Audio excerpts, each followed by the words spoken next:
Well, hey there, everybody. My name is Landon. Thank you so much for joining us for today's interview. I am so thrilled that I get to spend some time talking with Nick Burton today, who is a bike fitter with Team Wilpers. Nick, thank you very much for taking some time out of your schedule to jump on a call today and chat with us and give us some knowledge about just general bike fitting. Of course. Pleasure to be Really, here, Landon. Thanks for having me. absolutely. You're a certified bike fitter a number of different times over, I guess. You have multiple certifications, and I'm curious kind of what got you into this line of work. Yeah, so I started riding road bikes fairly seriously when I was a kid, about 10 years old or so. Kept the love of the sport going, got into mountain biking, cyclocross, did a triathlon even. After college, I found myself working at a pharmaceutical company and looking at bikes online every day instead of doing my job, and said I need to go work in the bike industry. So I started at the bottom, spent tons of time wrenching on bikes, and then starting in 2004, got certified for fit with Serrata, which at the time was kind of the big place to go for that. And since then, just fit countless people on new bikes, on old bikes, on super high-end custom bikes, triathlons, road bikes, just every kind of person. And it's always been a pleasure to see someone be comfortable and pain-free on their bike, getting as much power as they can out of their Yeah, pedals, and yeah, really getting the most out of their time pedaling. yeah. Absolutely. I'm sure there's a pretty big difference too in fitting somebody for an outdoor bike versus indoor bikes, right? Either whether stationary bikes or trainers or whatnot. That has to be a pretty substantial difference, I would think, right? Well, there can be, and there's things we need to consider. For example, on the Peloton, we're dealing with a super heavy flywheel in the front of the bike in a fixed Right. chain system that is always gently pulling you forward. So we need Right. to err a little bit on the side of upright. But I will say overall, very often, a rider's fit should be pretty similar between the trainer, stationary bike, the road bike. When we're looking at a time trial bike or a triathlon bike, things change because we're now starting to worry about aerodynamics. Right. And things can go the other way on a mountain bike or a gravel bike, where we want to err a little more on the side of upright, where we're going more off road. And certainly in endurance riding, like your riders are, we need to balance all that stuff really well. We want to get power, but we need to be able to maintain this position for a long time. Right. Yeah.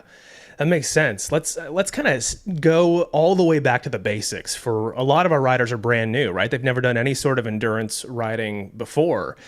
And so even the idea of padded shorts or something like that could be a completely foreign concept to a lot of folks. So let's go all the way back to the basics here and let's talk about kit for a few minutes. We've got a lot of people are probably still using stock Peloton shoes. And so let's just kind of talk through what are some of the contact points and how do those influence a fit? So you brought up shoes. I mean, that is one of our most important contact points. They're our major conduit that we drive power into the pedal with, into the bike with. And we want our feet to be strong and stable, which is something I talk about with my athletes all the time. Something that often gets overlooked is foot strength. Yeah. But aside from that, when we're talking about equipment, we need to have room in our toe box. You want your toes to be able to splay as you pedal. We don't really want to fire our toes in our pedal stroke that much, because then we start leaning on the knee a little too much. But we want our toes to just be able to keep us passively stable and just spread a little gently. And what I do find, unfortunately, a lot with the Peloton shoes is they have a rather narrow toe box. Hmm. There's definitely some other brands out there that have a little wider toe box, like a Shimano or Specialized, some brands that I prefer. And if you happen to take wide shoes in a sneaker or a dress shoe, you would probably want a wide cycling shoe. And, the Peloton shoe starts narrow. Some other brands are going to start even regular. You'd want something that's a true wide sole, not just extra leather going around the top of the shoe. Right. Right. And then also kind of married to the shoe is the socks. This is something I was just talking to someone about in a fit this morning. It seems insignificant, but cotton socks are thick and they'll get wet. They're going to stay Hmm. wet. That's not fun. So a nice cycling specific sock that's usually Lycra or some poly blend is going to be much, much thinner, takes up less volume in that shoe, but will also allow your foot to breathe while you're riding. Right. Yeah. It's the little things that over time make a huge difference, right? Uh, Absolutely. Talk a little bit about padded shorts because I mean, Yes. obviously there's an insane variety of different kinds of padded shorts that you can get. What do you generally recommend? So, like a lot of things, I would avoid the entry level. If you can get up to the second or third level in brands, I think you'd be happier. I would avoid shopping for them on Amazon. I would go through a brand that is a cycling brand that has a whole huge line of cycling clothing, has been doing it for a long time. And you're generally not going to go wrong in there. Again, maybe just not the most basic models that they offer. I prefer a bib short that will keep it has basically a suspender built in, helps keep everything in place, doesn't feel like you're getting kind of sliced across the abdomen while you're leaned over. Women's bib shorts are a little different because we have different challenges there using the bathroom, but either way, it's still something I'd prefer. But I think there is a big apprehension in cyclists, especially newer cyclists, to padded shorts because they feel really funny when you're standing around in them. Yeah. But when you actually get on a bike and get in a proper position and hinge at the hips and roll forward onto the saddle, which is what I always recommend, that you're rolling a little more onto soft tissue, you're really going to appreciate that padded short that is articulated for that position. It's not just about butt cushioning. It's about getting in a prone position on the bike and kind of leaning into the bike, and that'll help make that a comfortable experience. Now, I've seen a lot of people have a conversation too, asking the question, well, if I need padded shorts, why not just get a padded bike seat? Ah, man, yes, of course. So this is a big thing. And, first of all, we always want to think of the saddle on the bike as something that we perch on. It's not a chair.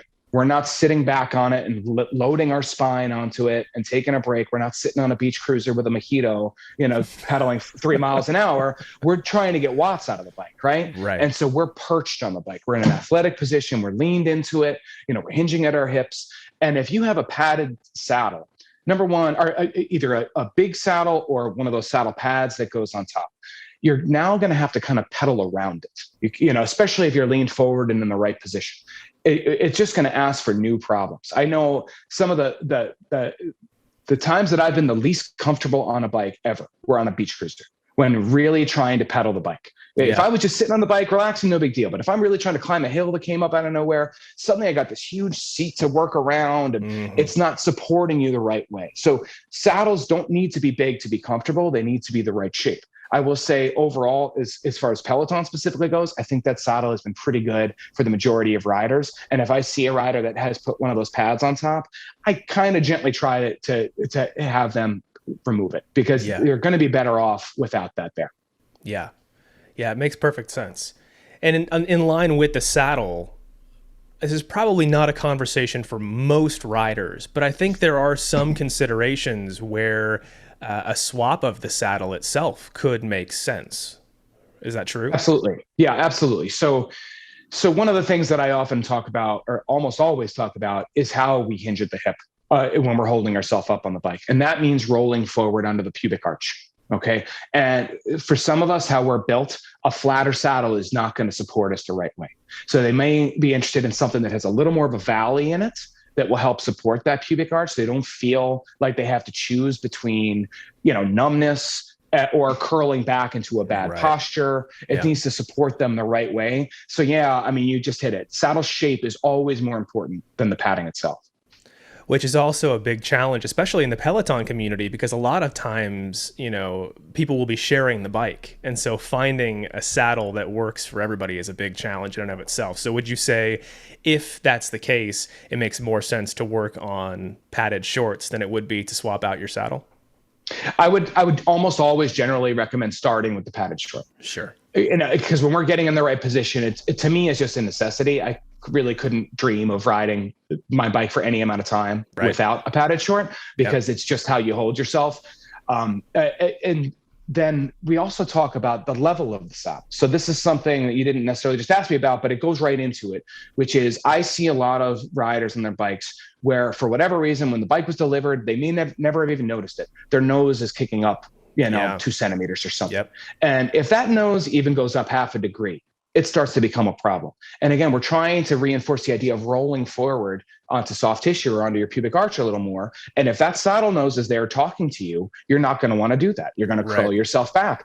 And it's true for men and women. Almost nobody wants to nose up. Sometimes people prefer it maybe a touch nose down, but level or a touch nose down, that's what we're looking for. And that goes right with the conversation of the saddle itself and the shorts. Yeah, absolutely.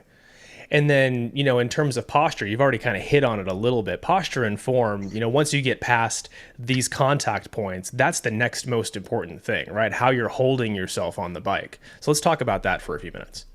Yeah, it's totally. So when I think about bike fit, I think of, so much of it is me, recommending adjustments for a rider to help improve the feedback the bike's giving them, right?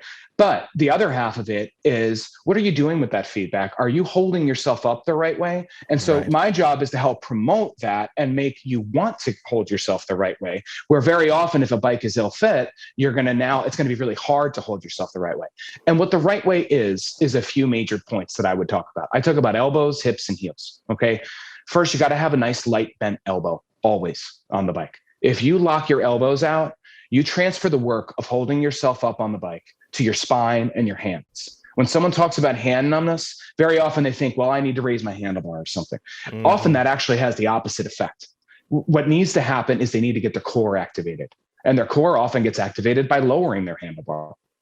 Okay, because that is what needs to hold you up. Your core should be working slightly, basically the entire time you're riding. Okay, but the elbow bend will help promote that. Also, if you lock your elbows out, you just collect tons of tension in your neck and shoulders. They're going to start climbing up to your ears. Hands are numb. Your spine, again, is doing all the work of holding you up now. You just curled yourself back under your butt and let your spine hold you up. We want to let your core hold you up, let your upper arms do some work of holding you up. Okay, and so that's the elbow.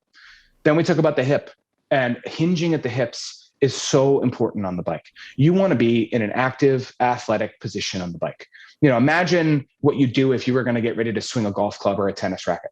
You spread your legs a little, you bend your knees, you throw your butt back, you fire your core, and now you're in a braced position to swing your arms violently. Okay, it's the same idea on the bike. You need to be braced, just as if you're about to do a squat. You don't do a squat with your tail tucked under you. You stand up straight, you throw your butt back, you let your belly fall forward gently, and now you're free to drop down and fire those legs. And that's what we're trying to do, trying to get you to fire all your leg muscles well. If you're curled back and your hips are not hinged well, you're basically shutting off your glutes, which are nice, powerful muscles you really want to be using all the time on the bike. And so a lot of riders I see deal with knee pain, and a lot of it can be the fit. A lot of it can be their posture. They're only using their quads right above their knees because they're curled way back. So the drill I always talk about riders do, and this is really important for endurance riding, because you need to reset your posture all the time when you're riding. It's going to fail. Our postures fail when we sit on a couch for 10 minutes. They're definitely going to fail when we're working hard on the bike for hours. Yeah. My favorite drill is to just take your hands off the bar, sit up straight as tall as you can, head to the ceiling, take a deep breath and drop your shoulders. Let your arms come out as if you're going to grab the handlebar, and then hinge only at your hips as you fall forward. Make sure you're not hinging at your spine or letting your spine bow or anything. Everything's nice and straight, just only at the hips, as if you have a string tied from your belly button to the red resistance knob on the bike, or you got a big Texas belt buckle and you're curling that towards the knob. It's that same thing. You're just getting hinged there, and now you're free to fire those legs. And very often riders, when they're not used to doing that, right away understand why that's a benefit, because they're athletes. They're athletes already. Right. And they just don't necessarily know how to hold themselves well on the bike and get power out of their body. Yeah. And then just real quick, the last thing is the heels. And we talk about relaxing the heels. There is a lot of talk about the power phase, or how to get the most out of your pedal stroke. And a lot of that I think is rather abstract, especially for newer riders. And it's honestly not that meaningful. It can be when you're talking about kind of top end performance and you're really trying to get the most watts out of your pedal stroke possible. But it's usually more important to just make sure you're comfortable and getting decent power and you're in a maintainable position. And so what I talk about is just letting your heels relax. They're going to drop down gently on the downstroke. They're going to lift up gently on the upstroke. That's what we want to see. I like to talk to riders about firing your quads down through the arches of your feet. Focus on that part of the pedal stroke, starting at 12 o'clock going down. Think about firing quads right through the arches. It'll help kind of let those heels relax. Your cleats have all that float built into them. They're going to get themselves in the right angle. You don't need to focus on that stuff so much. Yeah. For folks that aren't familiar with float, let's talk about that for a second, because I see this conversation happen a lot on threads, where some people say, well, why do my shoes wiggle in the clips? And other people say, well, mine don't wiggle at all. And I mean, Peloton clips specifically are very notorious for being incredibly stiff when you get the bike. So let's talk about the importance of float for a second. Sure. So first of all, everyone needs to have float in their cleats. They do sell a black cleat, which has 0 degrees of float. which no one should be riding with. Those are really designed for like track racers that are going to ride for 5 minutes at some crazy wattage number. And they can't afford even the smallest bit of loss of power, but they've also been dialed in over months and months and months to get in the exact perfect spot for their anatomy. We are not perfect pistons. Our knees do not go straight up and down. We do a dance when we pedal. Everybody does, right? And so you have to have that room for error in your cleat to allow even just the smallest bit of side to side travel on that angle. The red cleats generally have 6 degrees or 9 degrees of float, and you want to have that there. The conversation I always have with float is you never notice it until it's all you notice. Yeah. You know, you don't notice the floats there. And then I can't tell you how many times I've adjusted somebody's cleat and they're like, well, what did you do to my pedal? It's all over the place. And they're just noticing their float for the first time. Yeah. That's why I also say just kind of quiet those thoughts. Think about firing quads through the arches of your feet. Forget that float's there, but we have to have it. We have to have it or you're just asking for pain at the knee. Yeah. Yeah. So for folks that have never done a fitting of any kind before, or maybe even haven't taken the opportunity to self-fit, let's hit on why fit is important. Obviously, you know, for endurance and comfort on the bike and whatnot, that's a big piece. But let's talk about injury here for a second. Yeah. And especially when it comes to endurance stuff like the Pelafondo, why is a proper fit important? Of course. So first of all, I would put a little warning out there that you don't necessarily want to change. You don't at all want to change your fit right before a big event like this. Absolutely. You need some time to get used to even the smallest change in positions. I mean, sometimes 3 or 4 rides before you feel like you're totally back and used to a small change in your saddle height or your saddle fore and aft. If you're in pain now, then I would recommend getting a fit now. And then, try to deal with those injuries. But yeah, I mean, bike fit is so much about preventing injury and dealing with issues and concerns that riders almost always have. We start a bike fit with an interview. We need to understand what a rider's been doing, but also what they've been feeling so we can make sure we've addressed what that problem is. So much a bike fit is about what are you feeling? All right, well, we need to correct that. Okay, we can do if I don't know anything about you, I still think I can get you in a great place. But you may end up saying, yeah, this hurts a little. Okay, well, now we need to make a change because in your body, that hurts a little, right? And so what we're always worried about are the knees. It's very easy to feel knee pain on the bike.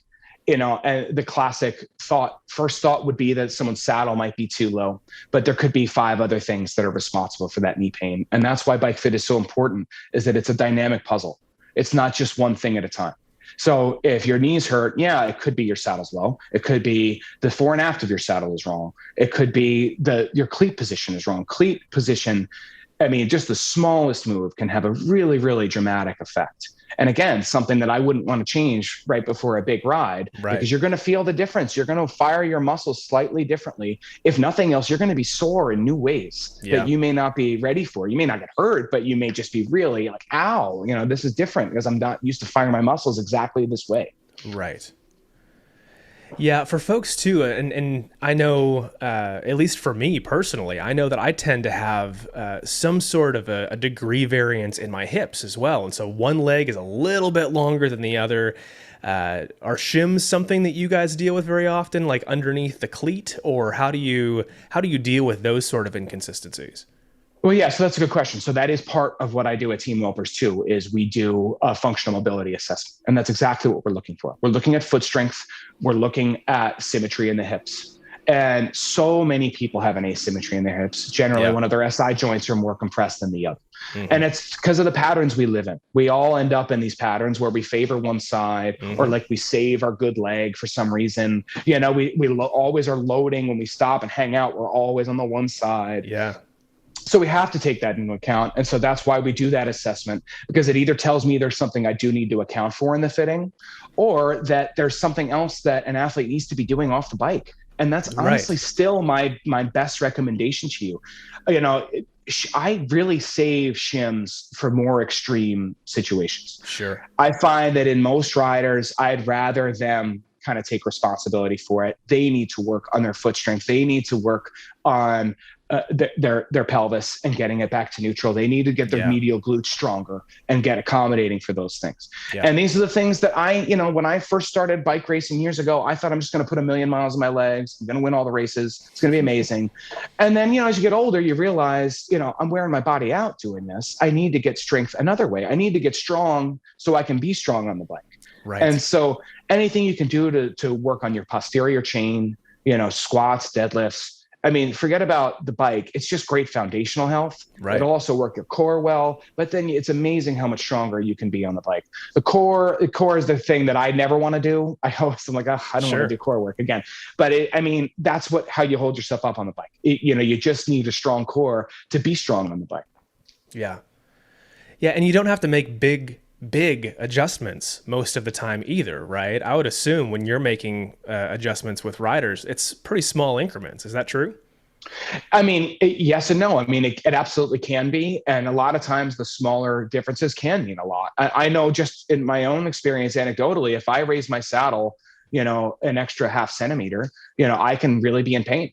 And if I get it down that 0.5 centimeter, it's a perfect spot for me. Yeah. But at the same time, humans are super adaptable. And sometimes you need to make a big change to really get the experience you're looking for out of the rider, and make sure that they understand how to hold themselves. Very often, I'm taking riders' handlebars and bringing them down 5 inches, because they thought it doesn't matter that much. I just want to be upright and comfortable. But then they're loading themselves back onto the seat. They're getting that negative feedback. The bike's telling them to go back and take a seat. When you lower it down, suddenly they know how to get athletic. They're like, whoa, okay, now I'm an athlete on the bike. I feel like a cyclist. Yeah. Yeah. So if we kind of boil this down to like practical implementation for folks who aren't maybe ready to get a full bike fit done, which we obviously would recommend at some point, if you're doing these kinds of things, you want to get a professional fit. Yes. But what are some signs that they can be looking for? Obviously pain would be one of them, but what are some other things they could be looking for that might be a flag or an indicator that their fit is off? Well, so of course, pain is the big one. So if you're feeling pain in your knees or your back or, or your hands, it's very often it has to do with your fit. And again, we pull one string, we move something else. And that's why it's so hard to fit yourself. This is kind of the oldest saying in bike fit. You've really, even, if you're well schooled in bike fit, it's very hard to fit yourself because you need that set of eyes on you that can see what your body's doing while you're riding. And fitting yourself can be a challenge. This is why I think Peloton and some other companies haven't really embraced it that much, because it can't really be boiled down into a 3-minute video that well. Right. So some simple advice I would give is it's based on some things that I've seen. Newer riders tend to generally have their saddle too low. More experienced riders very often have their saddle too high. And so the advice I would give to someone who's just going to set their bike up without me actually being able to fit them is try lifting your saddle up until you know it's too high. It's easier to tell when your saddle's too high than when it's too low. When it's too high, you're going to start reaching for those pedals and pointing your toes. You're going to feel your hips kind of starting to get ripped off the saddle, and then come back down a good amount, 1 centimeter or 2. When it's too low, our bodies have all sorts of ways to convince ourselves that it's okay and to kind of compensate. Knees might start flying to the outside. You might scoot yourself way back on the saddle. You found a way to compensate for it incorrectly, but you found a way to deal with it. When it's too high, it's much harder to convince yourself it's okay. So for someone that's new, that's generally my basic advice. And then also with the handlebar, if you're setting up your bike for the first time, maybe start in the middle, not all the way the highest or all the way lowest. Start in the middle. Get a sense of what that feels like and make a change from there. Yeah, that's great. Absolutely great. Is there anything else that you think is valuable for everybody to hear? Anything else that you want to add as parting words? Well, listen, I'm so impressed by your group. I was telling you this before. I love going on super long bike rides, but I can't imagine doing it without being able to lie in the shade somewhere with a Coca-Cola, a donut or something from 7-Eleven, and whatever. It's amazing. It's amazing what everyone's doing. I really applaud you. And again, this ideas of resetting yourself when you're doing endurance riding, I can't, overemphasize. You have to reset your posture, reset your feet in your shoes. Your feet are going to swell. they're going to hurt. You might start feeling numbness. Loosen them up for 2 minutes and pedal with them loose. Reset your feet in your shoes and retighten them again. Yeah. You need to kind of monitor yourself and maintain yourself when you're riding that long a period of time. But constantly resetting your posture, trying to relax, letting those elbows bend gently, making sure you're hinging at the hips. This is just the most important stuff. Yeah, that's great. Nick, thank you so very much for your time today and for all of the information that you've given to us. We really appreciate it. Thanks a lot, man. Appreciate you having me.